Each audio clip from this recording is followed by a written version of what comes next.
The WNBA is official All-Star break time. So with that, I'm not gonna do anything All-Star game related unless something like crazy major happens. So I'm gonna be posting a couple WNBA videos over these next couple days here.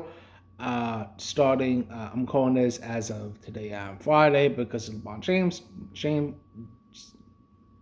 news. I'm gonna be posting this stuff Saturday, Sunday, and I have something maybe else in mind for Monday. So this is why other days, by the video, stuff like that. For starters, my history with WNBA, I'm not like a lot of like casuals out there who, oh, because of Caitlin Clark, I gotta start watching. No, I've been watching women's hoops like honestly forever. I remember like in high school having a conversation in my math class with this kid named Anthony, and we were talking about Maya Moore versus Tina Charles, like, and who was better and stuff like that. He was a big Maya Moore guy. I was a Tina Charles guy, and turns out he was white, but I made my mind be like different.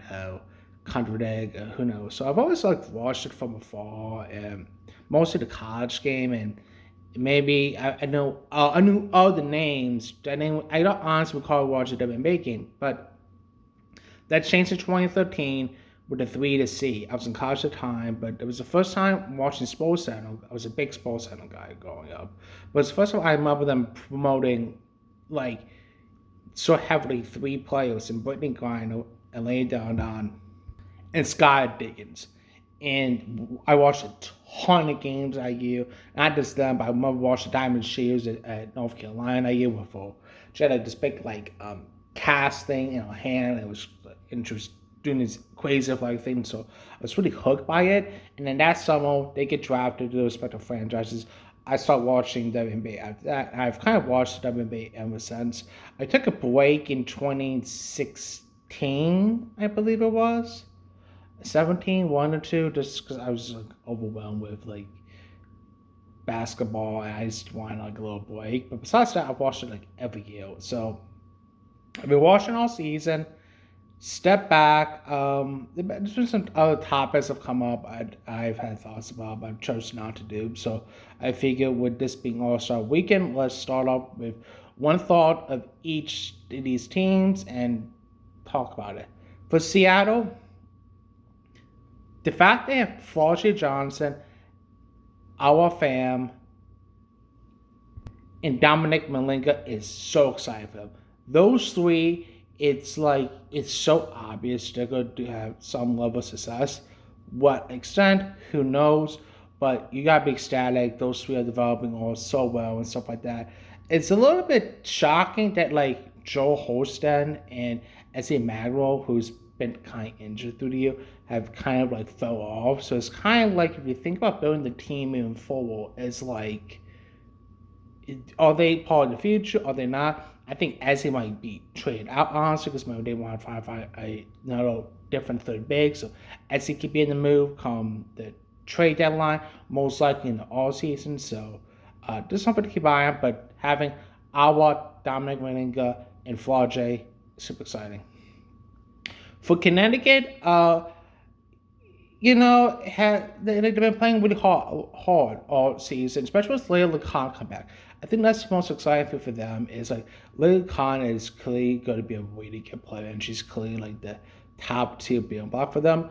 And it's just kind of obvious, like Anissa Mauer or Aaliyah Edwards or Sonny Wivels, like a bunch of they're all really young, really interesting pieces. I think Brittany Griner has been a really good stable force for them all season. But my question is, like, they need good thing they have like could have a high pick this year. They have a chance to get the number 1 pick. Like they need a Juju Watkins or a Hannah Dog. They need like a more clear upside player, like number 1 type option type player. So I think that's for Connecticut. Just can watch the young pieces. Maybe they get active and trade that line, try to get some more assets, and they'll acquire contracts for picks and stuff like that. So that's something to watch out for today. Chicago. Oh my lord. So I'm kind of a de facto Chicago Sky fan because I'm from the Chicago area. Actually, fun fact, they used to practice before the season. They practiced in my hometown in Deerfield, Illinois. And I know exactly what they would practice and stuff like that, so it's crazy. So I have supported them since their lay down days, and I supported them through the championship and still do. But it's been kind of like frustrating to watch past couple of seasons, just the ineptitude of the front office and this current coach staff and the one before that with Teresa Weatherspoon just like making bad choices. And I'm sorry, they're like the maybe the worst fourth quarter basketball team maybe ever I've ever seen. The way they lost New York the last game for us away, the way they lost that one Dallas game, they keep losing fourth quarter games when they should have won. And like there's no way. Okay, you're up 7 with like 45 seconds left. There's no chance you're gonna lose. They find a way to lose. So it's just like the ineptitude is so crazy. And I came to this conclusion early in the season, and I'm glad it changed. They're not going to do anything with this current coach and current GM. They need to clean slate it so bad and get a GM and who's not going to like jeopardize the future, train future picks for like okay players. Because you're not in a stage yet. You need to find an established star, and they don't have that yet. So but besides that, shout out to Sydney Taylor. She's been, in my opinion, best story this season.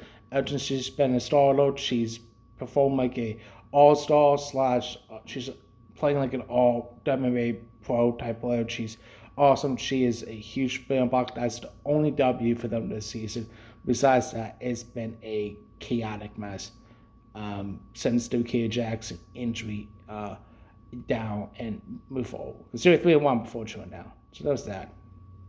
For Phoenix, the thing that I found really interesting about Phoenix in the all season was like they lose Satu Sabale, but like the players they signed, they didn't sign like any other established WNBA players. They signed like a bunch of these international based players and stuff like that, and that's fine and all. But it's like, now you have such a heavy load for AT and Kalia Kapo, and it's just like, what are you gonna do now? So the 10-18 instead of 18 instead of Ka, but like they need to they are and also more they have to pick this year too. So I want you to pick, hopefully you draft someone good and you keep it. And in the off season, they gotta go find a better supporting cast, one of those two. Or better yet, try and find another star. Like maybe if the things with like Kelsey Plum doesn't work out in LA, you can like just sign all season. So that's the thing. They were the Mercury. For the Sparks, like them in Chicago is so crazy because ever since the years ago they disrespected Candace Parker, that franchise has slowly gone downhill to the point where they are today. And in fact, in the past all seasons, they've traded the number 2 pick. They're trying to be Dominic Linka. And they made a pretty clever trade. That guy with Q Jackson, but then that would turn the 2026 first round pick. But the fact they traded with Q Jackson, who's a young ascending star player, and yes, she got her in Chicago. They traded for Eric Atkins, who's been struggling for most of the season. And it's just like they made a bunch of short-sighted moves. It's like this is a separate topic that I can't wait to maybe get into another day, like about like the 2024 offseason and how it was so pivotal for LA and Chicago and the decisions they made the way they are now versus what they should have done. It's such a fascinating topic. But, Classic Palm, has played really good. She's been injured, though. NECA broke the record just a few games ago of being LA Sparks, all-time leading scorer. That's super cool. So they got some, established nice pieces. It's just, the Atkins, Hamby signings, and just some of the overpays they did. It's just really hurt them, not just short term, but also long term as well. And in fact, Cameron Boyd can't stay healthy too, so not great. For the Temple, they were before Kiki Weiss went down, which huge spotlight for them. I actually thought they would be a playoff team, or at least be. Unless they technically are the 10-16, they got to take over Washington, who's 14-12. which is fine. But the idea of we got maybe the expansion draft, we signed Brittany Sykes, the first $2 million contracts. It's super interesting, I think, and it's more like into Sykes, but not they've kind of gone a spell a little bit, but I think it's like it's not a worst case scenario. They mix the players. It's just about kind of stabs to the coach and stuff like that. And they got some like other good, interesting pieces too, and like in Sato in Niwasabli and stuff like that. So, but just kind of interesting strategy to go so big on two players that aren't really that established. But when maybe it's also goes, that's great. That's a great selling pitch for them. So it'd be really interesting to watch move forward what they do. Portland Fire, super fun team, play really fun style, great identity, tons of interesting young pieces. Carl Letty, it's super fun, coming up huge, chance to be a star for them, and they just play a really interesting identity with a coach with tons of like shooting and ball movement and pressure and stuff like that. So like super fun team. I thought going the year was going to be way worse than they are now, but be a fun, young, exciting team, and they can now address future needs. It's great for Washington. Someone Citron, Keith Irifan, both were outstanding rookies last year. They became a better second year players. They've established themselves as future star players of the team.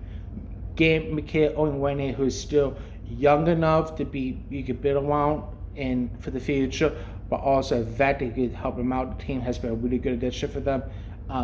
Able to get back Shakira Austin from even it because the Toronto gave her offer and now she's back home with Washington and it's having a really good season.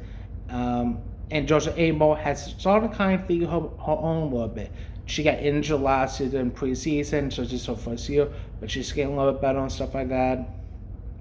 The big question for them long term is going to be is Austin versus Long Bats, but that's a decision for another day. Long Bats has shown some flashes, and some other young players have been interesting too, like Conan McMahon and stuff like that. So Washington, it's been a really pleasant surprise. They're super young, and on top of that, also having the way to swap with Chicago pick, they get another top prospect to go with Washington's going with. So they can be a team that goes into that gets player experience and get top prospect. Awesome job by Washington.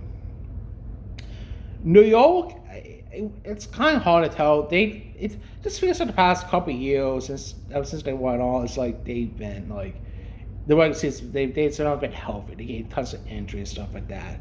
Like they're pretty deep. You know, Brienne Stewart was still really good. Jocko Jones can still do a thing. Sabrina's really good also. But it's just not healthy, and they haven't had a whole team back and chance to get chemistry together. So that's my big question. And team that won the Commissioner's Cup is can they stay healthy and can they get in groove? Because if they're healthy and get in a groove towards the regular season, like if I'm Vegas, Golden State, or the Lynx, I don't want to play them. I'm like, no, thank you. Atlanta, Angel Reese has been everything they've wanted and some. She's been a perfect glue piece for them. I like to call Angel the ultimate flow season player, but she's good enough to she's good enough to elevate Avis Wando and elevate herself too. Like she'll be the best out players and stuff like that. Huge Angel Reese guy here. Who's helped them out this season. Alicia Gray, Whitehouse has been really good. Joan Cann has been really good for them. Nas Helmer still does a thing. I'm a little concerned about the bench. The bench is a little inconsistent. We'll see what happens with Brianna Jones. Now she's back in the fold. How much she get better. So the key is going to be is how can the bench come along. But Angel has been everything for them so far this season.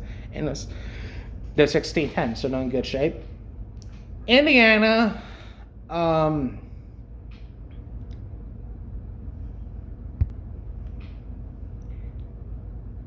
It's really into Indiana because it's like I've been thinking about this a lot. Like Caitlin Clark, the only thing closest compares I could compare to her coming into the league is probably LeBron James.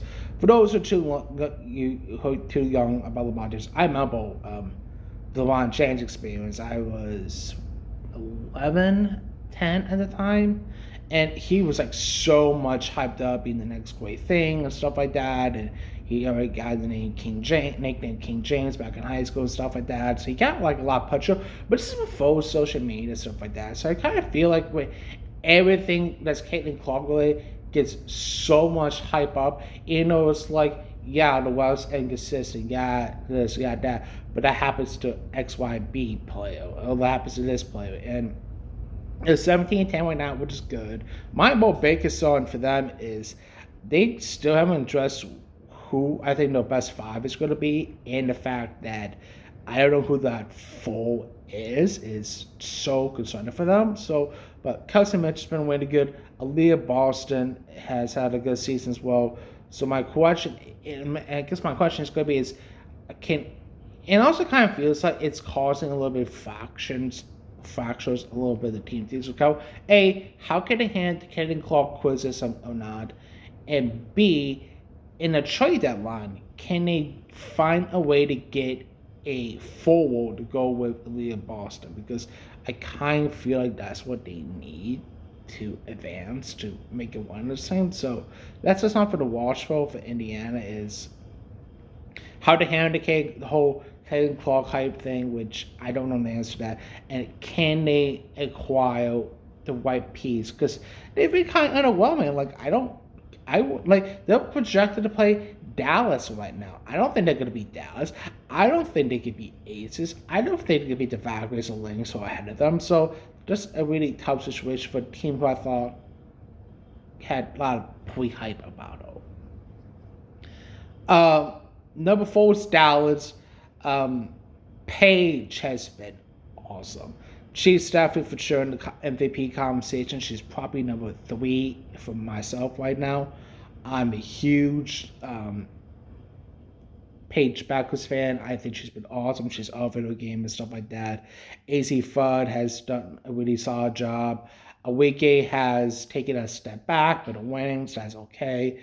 But I thought this last year. I don't think her and Paige are like a long term backcourt thing. So I think eventually Weekend's gonna get on the move, but there's not a problem on day. And then interesting enough, so they signed Alana Smith and Jessica Shepard.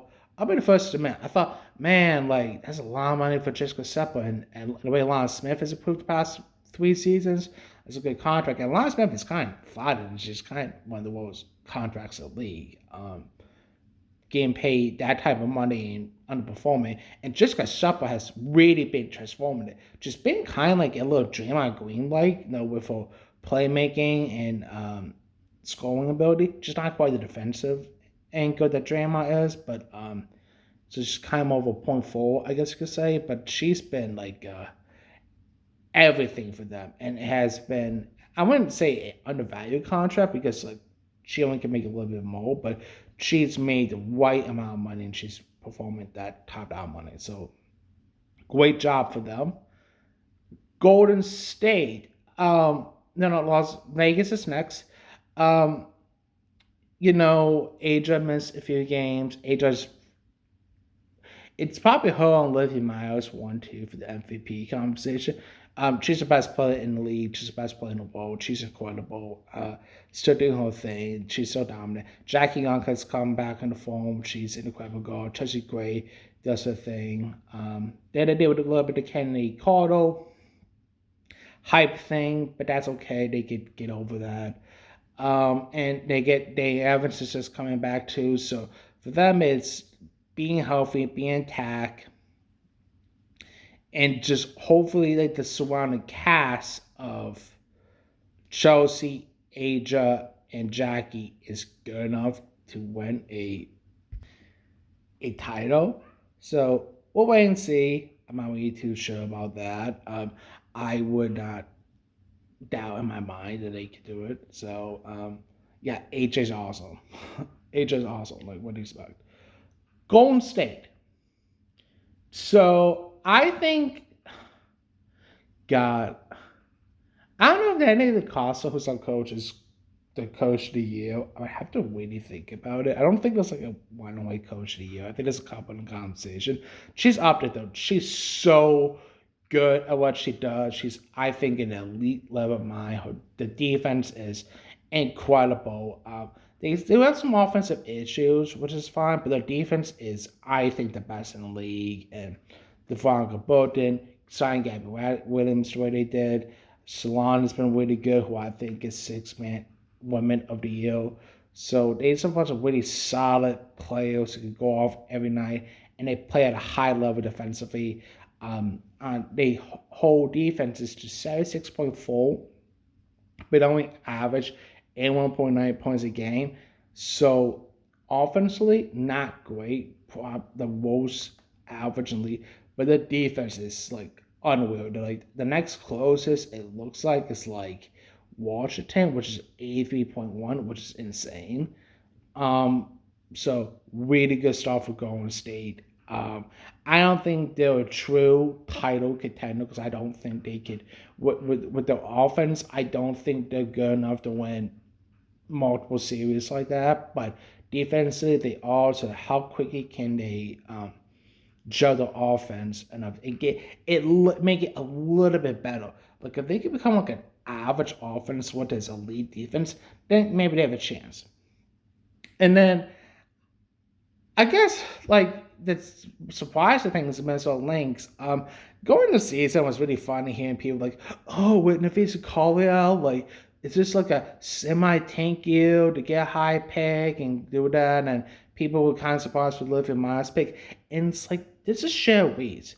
She is the like I'll say she's the best coach in the league. Just maybe the best coach in the history of the WNBA. I would put that stand on it.